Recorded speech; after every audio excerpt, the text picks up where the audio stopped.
Hello and welcome back. I am crafting up myself a scythe head because I'm just about to go and harvest up my fields for the last time this year, since we've got October 2nd is a date and we're coming up on fall and winter, and I'm not going to be able to grow any more crops here in a little bit.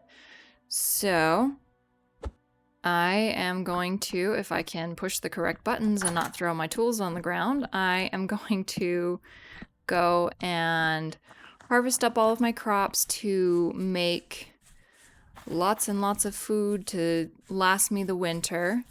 And I'm actually going to craft some food and also take it over to my friend Martian, who just started playing this game. He's completely new to the game, and so I just thought it would be a nice way to help him kind of make it through his first winter, since he's still kind of struggling to get some of the basics going.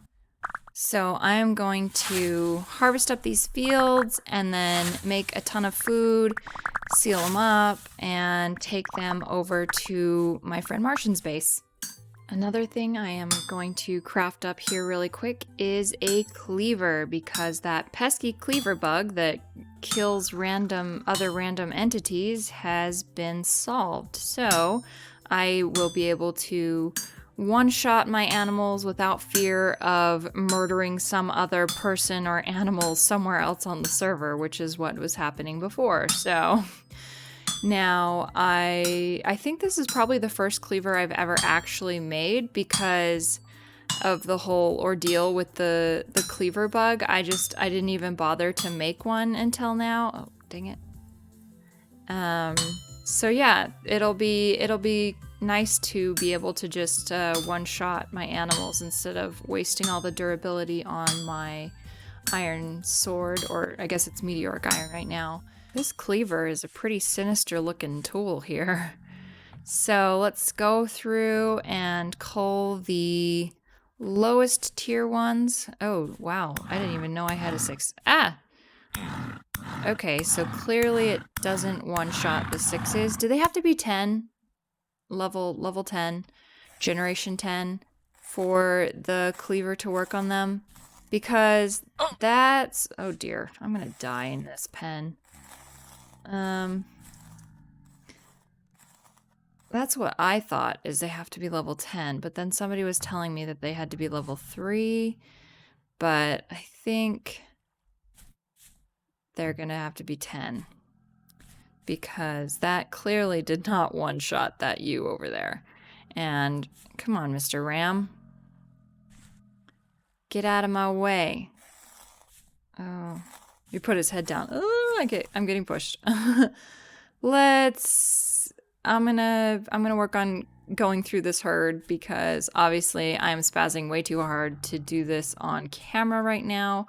So I'm gonna go through and thin out the sheep and the pigs over there so that I will be able to have lots of nice juicy meat to put in my meals that I'm going to be making up.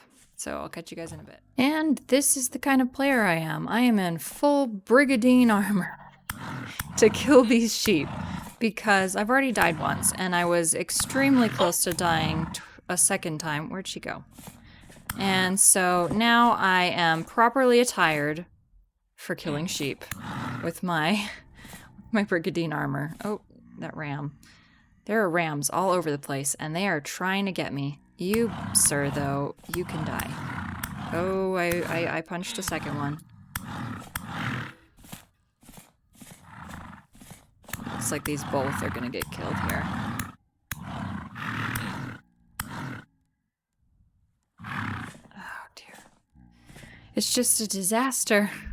I think one of those is not one that I want. That's a generation 9. Why was I trying to kill that?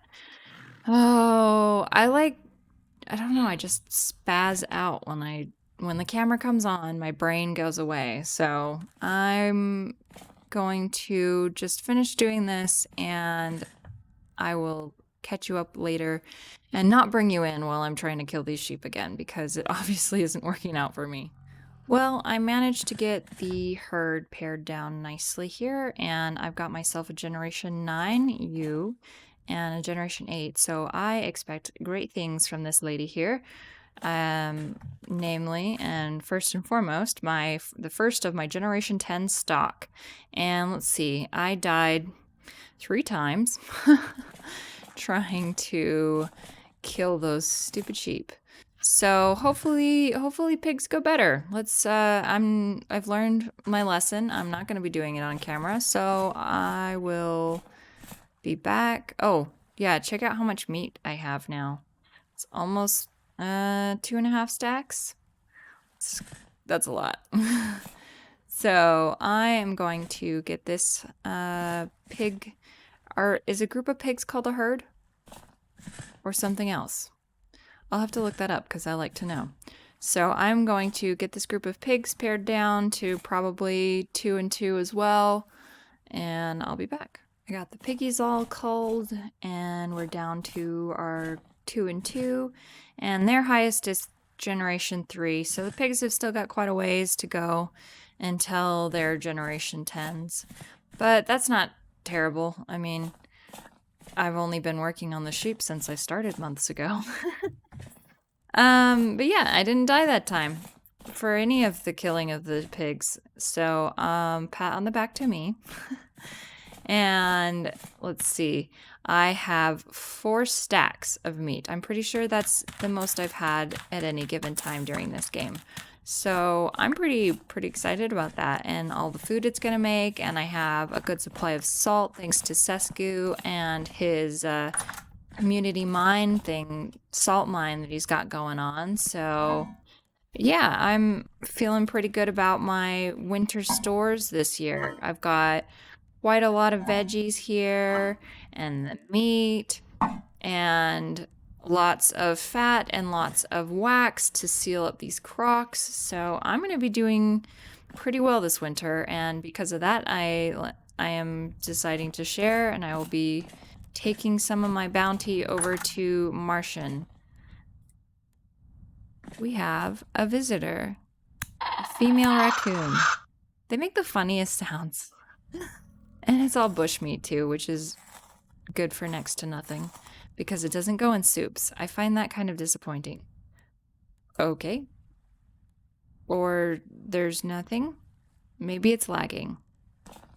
It's probably lag. I'll just come back? No? Okay. Well, she'll just stay there for however long it takes her to disappear, because I didn't want the bushmeat anyway.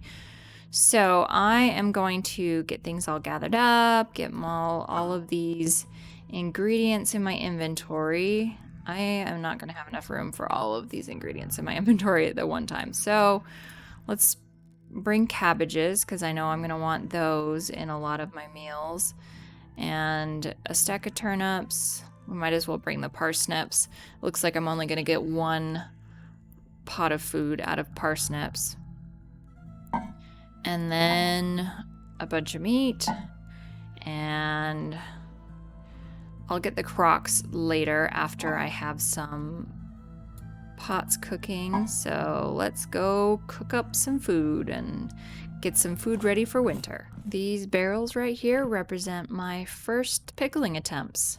So I've got some carrots and some turnips and onions, all in brine. And for making this brine, you get your water and you put in half as much salt as you have water. So each barrel contains 50 liters, and so you put in 25 little salt grain piles, these little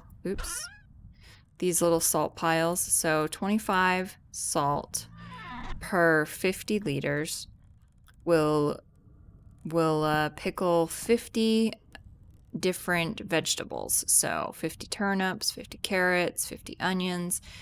And then I've also got some red meat in these 3. This one, and this one. I've got red meat that will become salted meat. And to do that, you put a stack of this salt in with half a stack of meat. So a stack of salt makes 32 red meat, salted red meat. So with all of this, I have got food storage that is going to last me forever. I do think, hang on, let me check really quick. So these give you 100 saturation, and these will give you 80 saturation. So I don't know if that also translates into the meals when you cook them up. I will have to test that out. So if you only get 80 saturation from it while it's in a meal also, instead of the 100, I'm not 100% sure on that because I haven't, like I said, this is my first attempt at pickling. And so I don't know all the statistics and everything. Here, let me put this back on here since I accidentally right-clicked it off. And yeah, this raccoon is still hanging out here. Let's see if it's updated. No contents that it shows, but it's still not disappearing. You, my friend, are a glitched little raccoon. Poor thing. It's like a raccoon rug, only not flat. That was morbid. I'm sorry. All right, so now I have got my food preparations all done. Next step is to pay Martian a visit. It's been a while since my last clip, and despite all of my best intentions of getting on and getting all this food here over to my friend Martian, I haven't been able to get back on, and it is now January, and it was October, and all of the vegetables that I was pickling, because they were just left in the bin, they are now only good for, well, significantly less than they would have been otherwise, and part of them actually ended up spoiling, so that's really disheartening. The meat is still good for, the 3 years, so that's the best part of all of this, but I guess that's just server life, so I am going to go on ahead and take these over to Martian before they go bad and before winter's all gone, and hopefully they didn't starve too many times during this winter because I was unable to get to them. I'm sure they did fine. They weren't counting on this food. This was just something that I was wanting to do for them, but servers are hard. I have talked about with some of the other players on the server, like getting a storehouse up north somewhere. So like, oh dear, I don't have the sword on me. There we go. So like building a storehouse, a cellar somewhere farther up north so that the spoil times are a lot slower, which is an option, but it needs to be somewhere that's, conveniently accessible so I can just go through a quick translocator and go get my food or go put food there so that I'm not wasting a whole long time on this big long journey. Actually, I need to eat now. This is my own food. This isn't the stuff I made for Martian. These particular servings. So yeah, the translocator would have to be really, really close by, and besides this one out front here that leads to Martian, I don't really have one that's super, super close and convenient. I mean, I guess as far as translocators go, this is close and convenient. I just need to spend a little time and look for more translocators. So hopefully I can get one that goes north. And so that's I might spend some time working on that, trying to find a translocator that's going to take me to north, somewhere that's going to be really easy and convenient to get to, and build like an ice house type cellar in the north. And maybe that'll help offset the food spoilage, because it's really, I don't know, it's been very disheartening lately to have all of my food just spoil before I get a chance to eat it. And I mean, those pickled vegetables spoiled in the barrel before I even had a chance to put them away, just because I didn't have enough time to get online. So that's enough of me ranting about food spoilage. I am going to head on over to Martian's base, and I will see you guys in a minute. I made it to Martian's little abode here. Rocking the dirt hut still, but managed to find some loot, obviously. Getting a torch holder, that's pretty awesome. And some seashells going on. A little cow skull over here. He's doing pretty well for he's brand new to the game and everything like that. So what I'm going to do, he doesn't seem to have a cellar for me to put these in underground. So I am going to put them in this container here and let him know so that he can get on and bury them. Were there only 5? Because I could have sworn there were 6. Because there's this one that I ate out of. Well, maybe there were only 5. Okay, well, there they are. 17 days. Hopefully that's long enough for him to get on and put these in a cellar underground.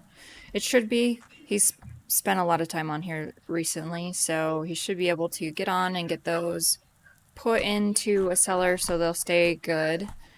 And hopefully that will help him out. So I'm going to head back to my house, and I think I'm going to be working on redesigning my kitchen and cellar kind of type areas, just because making up all of this food like threw into pretty sharp relief how inefficient my whole setup is. So I'm going to be heading back home and getting that set up in a more efficient manner. For my kitchen remodel, I am going to be taking my original windmill here and sending it down so I can power a quern in the ceiling, essentially, of the kitchen.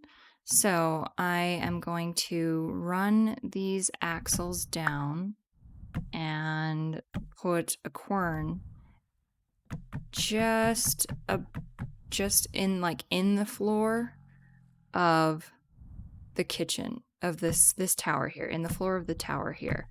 And so let's see, one more still, and then a quern here, I believe.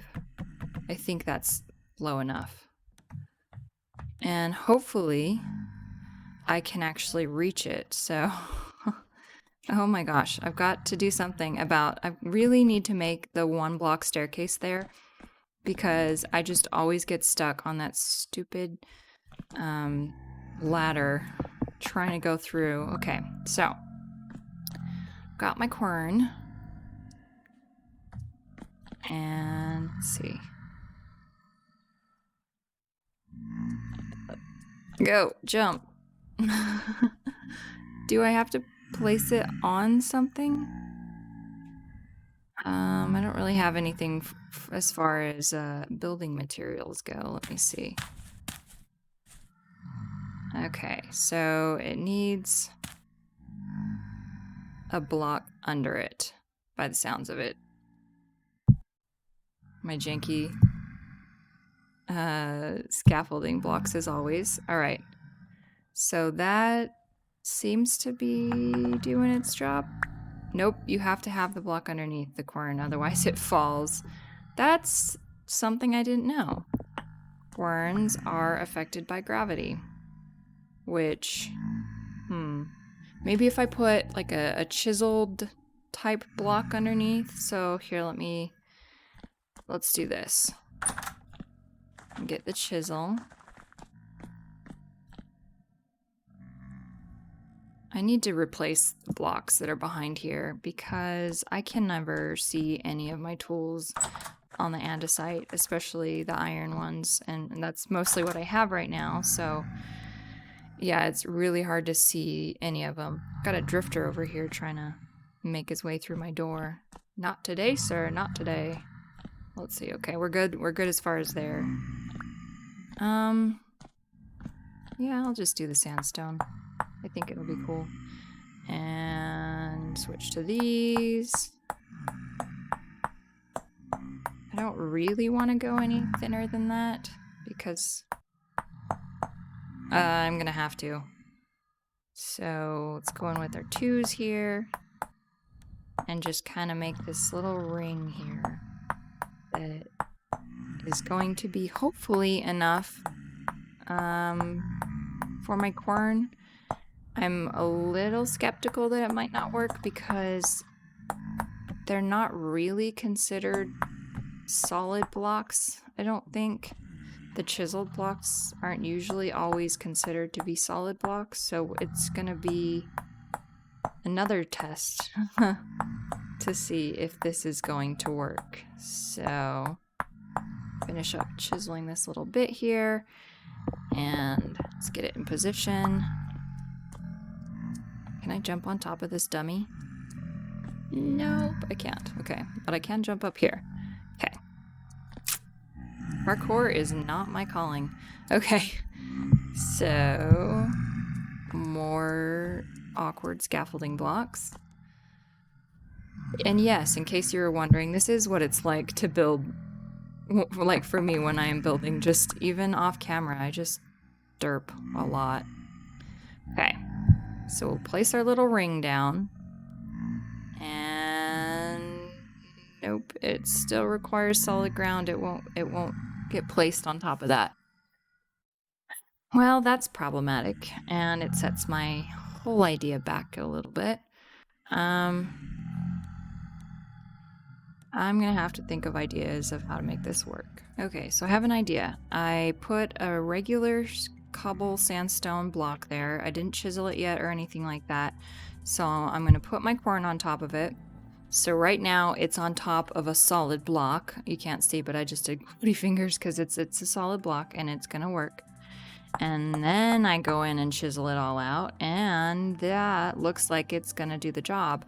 I think I also want to go in and, since these are chiseled slabs here, oh, they're just regular slabs, but I will make them chiseled.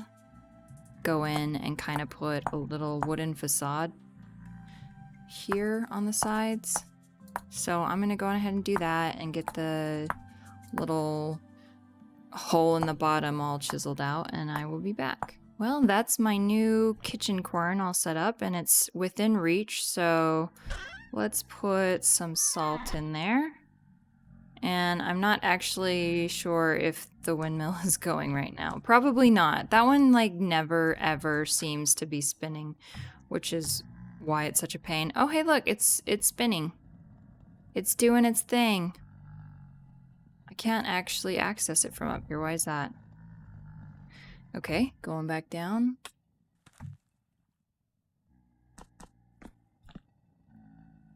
And we have it making salt. Very, very slowly, but it's doing it. So, if you ever want to put your quern, suspend it above something, put a block under it, chisel it, and then you're good. For my kitchen area here, I want 4 fire pits, essentially, because that's how many I use in my cooking. For 4 stew pots makes 6 crocks of food, so that's usually what I use. And then I have a nice little water source over here in the corner for the sink or whatnot.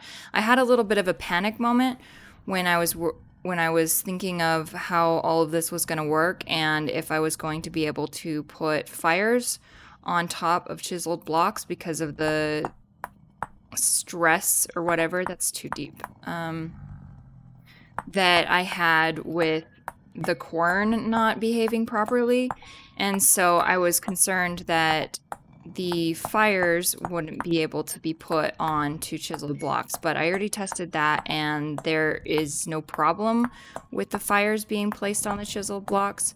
So we're good there. So I am going to go on ahead and chisel this all out because nobody wants to watch me chisel on camera for ages. And I will bring you guys back in when it's all done to show you the final look. I was going to go through and chisel all of these, but then I remembered the wonderful thing called the extended workbench and remembered that, hey, I don't have to go through and chisel painstakingly layer by layer. I can just go in and copy it. So that's what I ended up doing. I went through and I copied it, and it's a very simple design, and I'm a little concerned about this here. Oh, that looks like it's going to be a problem. I will have to put something there to fix that, but for the time being, let's get the last one of these in here and rotate it. Where's my chisel? There it is. and rotate. That looks really awkward, huh? Just this random water source. I kind of like it though. I think it's kind of fun. I might leave it. Anyway, I went on ahead and went with granite countertops and a simple wooden counter. We're talking about redoing our counters, and granite seems to be the route we're wanting to take in real life, so it seemed appropriate for my fake kitchen. for my Playworld kitchen.